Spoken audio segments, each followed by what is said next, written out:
नमस्कार दोस्तों। लंदन में एक कंपनी खुलता है जिसका नाम है ईस्ट इंडिया कंपनी। सुनने में कैसा लग रहा है? ईस्ट इंडिया कंपनी क्या इंडियन कंपनी था? नहीं, बट ईस्ट इंडिया क्यों रखा गया था? कारण था लंदन टेम्स नदी पे बसा हुआ। टेम्स नदी से होकर जो भी शिप गुजरता था वहां पे छिनताई करने वाले उस माल को जब देखते थे तो पता करते थे ये ईस्ट इंडिया की तरफ से आया हुआ है, और उस ईस्ट इंडिया से आए हुए माल पे पैसा काफी था। और धीरे धीरे उन्होंने सोचा कि ईस्ट इंडिया में अगर इतना पैसा है तो फिर ईस्ट इंडिया चला जाए, और कंपनी बनता है जीरो बैलेंस पे ईस्ट इंडिया कंपनी 1600 में।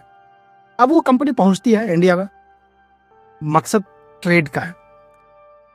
इंग्लैंड के पार्लियामेंट से, वहां के राजा से उस पर एक लाइसेंस की बात होती है और कहते हैं कि हम इंडिया से ट्रेड करेंगे। ट्रेड का इंग्लिश मीनिंग दो होता है, एक व्यापार करना, दूसरा लूट खसूट करना। व्यापार भी करने के इरादे से है, लूट खसूट भी करने के इरादे से है। दोनों का मकसद पूरा करते हैं ईस्ट इंडिया कंपनी जब इंडिया में आते हैं। और ये 1616 से होता हुआ 1717 तक के बाद की कहानी में बताता हूँ। 1773 के आसपास में अपने 3 प्रेसिडेंसी हैं, बंगाल, मद्रास और मुंबई। बट वहां पे इन तीनों प्रेसिडेंसी में स्टाफ का बड़ा अभाव रहता है। अंग्रेज कर्मचारी कोई भी भारत में काम नहीं करना चाहते हैं, क्योंकि अंग्रेज लोग एक कोल्ड प्रदेश में रहने वाले हैं, ठंडे प्रदेश में रहने वाले हैं, और इंडिया की जो जलवायु है वो गर्म जलवायु है। तो उन लोगों की मौतें काफ़ी हुआ करती थी। सोचते थे यार इंडिया का हवा ठीक नहीं है, और इंडिया का हवा ठीक नहीं है, वायु ठीक नहीं है, तो इसको इटालियन वर्ड में मेल एयर कहते हैं। अब ये मेल एयर से होते हुए माल एयर, मलेरिया से मलेरिया हो गया, और उन लोगों के जहन में ये बसता चला गया कि इंडिया में जाओगे तो मलेरिया हो जाएगा, और मलेरिया मेल एयर से मलेरिया होता हुआ, और अंग्रेज को भी आने को तैयार नहीं होते थे। क्योंकि बरसात के बाद एक जो मादा एनाफिलिस मच्छर, जो बाद में लगभग 1879 के आसपास में इसका रिसर्च हुआ, और फिर मलेरिया ही शब्द रहने दिया, वो जो कि मादा एनाफिलिस मच्छर से काटने के बाद होता है, बुखार आता है, ये आप लोग सब जानते हैं। बट ये जो मलेरिया वर्ड है 1773 के आसपास में ये इजाद हुआ, माल एयर होते हुए मलेरिया, और आना नहीं चाहते थे। तो जो लंदन में बड़े लोग होते थे, जो सेठ लोग हैं, बड़े बड़े जमींदार हैं, बड़े बड़े लोग हैं वहाँ पे, उनको लॉर्ड्स कहा जाता है। तो लॉर्ड्स के यहाँ कोई उनके बागवान देखने वाले हैं, उनके घास काटने वाले गार्डन में हैं, तो उन लोगों को ईस्ट इंडिया कंपनी के लोग यहाँ पे जाते थे लंदन में और कहते थे हमारे यहाँ चलो, बंगाल में चलो, कलकत्ता में काम करने के लिए पैसे काफ़ी दूंगा। बट उन लोग आना नहीं चाहते थे, लेकिन चूंकि घास काटते थे उसमें ज़्यादा पैसा था नहीं, और वहाँ के लोगों को ये बात पता चल गया कि इंडिया में जो भी काम करते हैं पैसा काफ़ी कमाते हैं। तो लॉर्ड्स लोगों को एक तो चिढ़ रहता था कि यार वहाँ तो पैसे तो कमाते हो, मर जाओगे, ज़िंदगी का पता नहीं, यहाँ कब से घास काट के तो रह रहे हो। तो घास काटने वाला अब इंडिया आ गया, लॉर्ड्स की नौकरी जो कर रहा था, लॉर्ड्स को दिया अपना मशीन की घास काटने वाला मशीन पकड़ो, मैं तो चला इंडिया, और इंडिया में नौकरी करने आया। इंडिया में जब वो ईस्ट इंडिया कंपनी में नौकरी करता था तब वो छापामारी भी काम करता था हिंदुस्तान के लोगों के पास, व्यापारियों के पास, और ईस्ट इंडिया कंपनी में कार्य करते करते कुछ अपना भी ट्रेड कर लेता था, अपना भी व्यापार कर लेता था, और लूट खसोट करता था।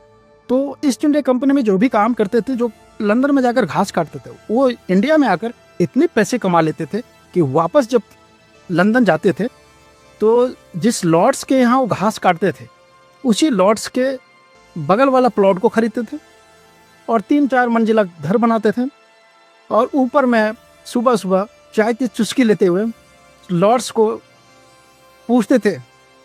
जब लॉर्ड्स नीचे बैठे होते थे तो ऊपर से 3-4 मंजिले से ऊपर से वो घास काटने वाला पूछता था, और क्या हाल समाचार है, चाय वगैरह पी लिया? तभी इनको चिढ़ बढ़ती थी। तो ये लॉर्ड्स वाले बहुत सारे ऐसे ले तो जो इंग्लैंड के पार्लियामेंट में भी थे, ये लोग बोला करते थे कि जो अंग्रेज, जो हम लोगों का जो बदनामी हो रहा है, वो इंडिया में जो कर्मचारी यहाँ से जा रहे हैं वो इतने पैसे लूटते हैं, इतने लूट खसोट करते हैं कि बताओ हम लोगों का नाक नहीं कट रहा है, हमारी इज्जत नहीं जा रहा है। ये पार्लियामेंट में बहस हो रही थी। इंग्लैंड के पार्लियामेंट में बहस होती है कि हमारी नाक कटती है, ये लोग लूट खसोट करता है। लेकिन ईस्ट इंडिया कंपनी भी कम चालाक नहीं था। अगर ऐसी बात पार्लियामेंट में उठती थी तो 10-20 लोगों को ये भी पैसा देकर रखता था, उनको शांत करा दिया जाता था। अरे भाई लंदन की बात करो, रोड बना के नहीं, पुल बना के नहीं, टेम्स नदी साफ हुआ कि नहीं, इसकी बात करो यार। वो कोई कंपनी इंडिया में काम करे, उसकी चर्चा क्या करना। कोई नाक नहीं करती है, बात दबी जैसे अपने यहाँ आजकल होता है। सेम कहानी पैटर्न बदल चुका है। आप सोचिए कि 1773 की घटना बता रहा हूं और ये आज पर कितनी प्रासंगिक हो चुका है। सेम कंडीशन चल रहा है। अब ये बातें वहां पे हो रही है, लेकिन ये आते आते 1773 के आसपास में ईस्ट इंडिया कंपनी ब्रिटेन के बैंक से पैसा मांगता है, लोन लेता है, 4 लाख पाउंड लोन मांगता है और बैंक मना कर देता है। यार तुम्हें क्या जरूरत है, तुम्हारे पास तो पैसे कमी नहीं, तुम्हारे कर्मचारी इतने पैसे कमाते हैं, क्या करोगे लोन लेके। तुम्हारा तो जैसे अपने सेंसेक्स है, शेयर मार्केट है, कंपनी आपकी टॉप पे है। बोला यार वो दिखाने के लिए टॉप पे, यार हमारे कर्मचारी के पास पैसा है, कंपनी के पास पैसा नहीं है। बोला नहीं, पैसा नहीं मिलेगा, ये पार्लियामेंट से जब तक सैंक्शन नहीं होगा हम पैसा नहीं दे सकते। और ये बात पहुंची पार्लियामेंट। जब पार्लियामेंट में पहुंची कि यार ईस्ट इंडिया कंपनी पैसा मांगता है और बैंक का जो रिकमेंडेशन आया है कि बोला फ्रॉड कंपनी है, तो लॉर्ड्स लोगों का तो फिर पूछो मत, बादशाही खिल गई। लॉर्ड्स जो भी थे पार्लियामेंट में, उन्होंने बोला हम तो पहले ही बोल रहे थे ये लोग फ्रॉड है, ये लोग चोर गद्दार है, लूट खसोट करता है इंडिया में और हमारा नाक कटवाता है। बात देखो, हम तो पहले ही बोल रहे थे, इन्हें बंद करो। इनकी कंपनी कैसे चल रही है, इनके कंपनी का कोई रूल रेगुलेशन नहीं है, इनको रेगुलेट करो, इनको रूल के तहत लाओ। और रेगुलेटिंग एक्ट 1773 में आकर बन जाता है। और फिर कंपनी में बात चलती है कि आपके जो तीन जो आपके प्रेसिडेंसी है, उसमें से सीनियर कौन है। बोले सब बराबर है। बोला नहीं, एक को सीनियर रखो। और वहां पे बंगाल को सीनियर बनाता है, जिसमें पहले गवर्नर हुआ करता था, तो गवर्नर जनरल के रूप में वारेन हेस्टिंग्स, जिसको हम पढ़ते हैं, वो मद्रास और मुंबई दोनों का सीनियर बनता है। और बात वहाँ से अब सीनियर बन गया, लेकिन मुंबई वाला और मद्रास वाला उतना तो नहीं मानेगा जितना मानना चाहिए। ये लोग भी कम नहीं था। आप लोगों पढ़ते होंगे 1775 या 76 के आसपास पुरंदर की संधि को मुंबई वाले जो मानने से इनकार कर दिया था। धीरे धीरे बाद में ये सब एक फ्रेम में आया। तो इस तरह से लूट खसोट चलती रही। और फिर बोला कि यार इनके पास जो सैलरी हम डिसाइड करते हैं, सपोज करो कि सैलरी 1,000 रुपये है महीने का, तो साल का 12,000 रुपये हुआ। और लंदन से आया लेकर सपोज करो 400-500 रुपये, तो उसको जोड़ लो, तो इनको टोटल कितना होना चाहिए, लगभग 12,000 साल का, और 500 रुपये और जोड़ लो लेकर आए तो 12,500 होना चाहिए। अगर इससे ज़्यादा होता है तो भाई जवाब बताओ। बोला यार ये कोई गिफ्ट ले सकता है, कोई दूसरा गिफ्ट देगा तो क्या करेंगे। बोला गिफ्ट भी मना रहेगा। तो उसी रेगुलेटिंग एक्ट में कि ये जो कर्मचारी लोग हैं, जो पदाधिकारी है, इन्हें गिफ्ट भी नहीं लेना है। सिर्फ सैलरी जो डॉक्यूमेंटेड है, जो ऑफर्ड सैलरी है, वही रहेगा। और इस तरह से कंपनी में रेगुलेटिंग एक्ट बनाकर बहुत बड़ी भूमिका निभाया।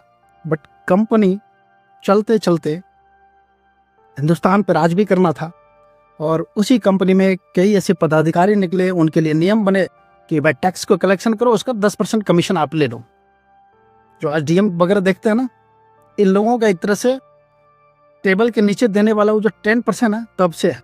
और हमने उसको अडॉप्ट करता हुआ, एक्सेप्ट करता हुआ, आज वो हमारे आम दिनचर्या का हिस्सा हो गया है। ब्लॉक जाओ, आप डिस्ट्रिक्ट जाओ, कमीशन का खेल बड़े धड़ल्ले से चलता है। नेता कोई खराब नहीं होता है। इन नेता को खराब बोल किया ये बाबू साहब, इन्हीं के पेन से चलता है चीजें। ये सारे करप्शन का जो हिस्सेदार होता है, ये बाबू साहब होते हैं। अगर आप ईमानदार हैं तो आपको सिस्टम से ही आउट कर देगा। आज इस तरह से लूट खसोट है। आज कंपनियां, जो प्राइवेट कंपनी आज हिंदुस्तान में है, उसका खेल देखो। सिर्फ हिंदुस्तान नहीं, दुनिया के कई ऐसे देशों में जाकर राज कर रहा है यहाँ की कंपनियां। सपोर्ट कहां से मिल रहा है, सपोर्ट सिस्टम क्या कहता है। गरीब बेचारा गरीब रहेगा। अब वो जवाहरलाल नेहरू और बाबा साहब अम्बेडकर और उस वक्त का जो 1951 का जो संशोधन हुआ था, वो जो एक सोच बनी हुई थी समाजवाद का, वो चीज़ें अब दिखता नहीं है। अब वो संशोधन भी देखो किस तरह के होते हैं संविधान में, किनको फायदा मिलता है, आम जनता आज भी ठगा हुआ महसूस कर रहा है। ये कंपनियों का राज आप देखना आने वाले 30-40 साल में एक ईस्ट इंडिया कंपनी के जैसा ही 2 या 3 कंपनियां ऐसे राज करेगी, बाकी कंपनी उसके अधीनस्थ रहेगा और यही सिस्टम लागू करते हुए हिंदुस्तान दिखाई पड़ेगा। 30 से 50 साल के अंदर विश्व की भी ताकतें इसी फेर में लगा हुआ, सरकारें पौनी रहेगी, सरकारें छोटी पड़ जाएगी उन कंपनियों के आगे। Thank you so much.